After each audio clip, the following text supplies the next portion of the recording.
Gusto mo bang i-uninstall ang iyong WPS? So, ito yung mga procedures na dapat mong sundan. Una, pumunta ka muna sa setting. Next is sa application and features or the apps and features, and then nahanapin mo lang yung WPS na application na yan, and then uninstall mo lang.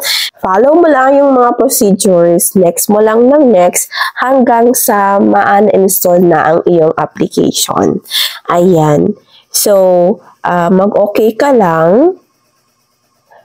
And, ayan, ganyan naman ang kasimple, everyone. Maglo-loading na yan kasi i-uninstall nyo na yung application. Mahirap naman kasi talaga minsan kapag gusto mong buksan yung PowerPoint presentation or Word na file mo is yung WPS yung dumadating or lumalabas.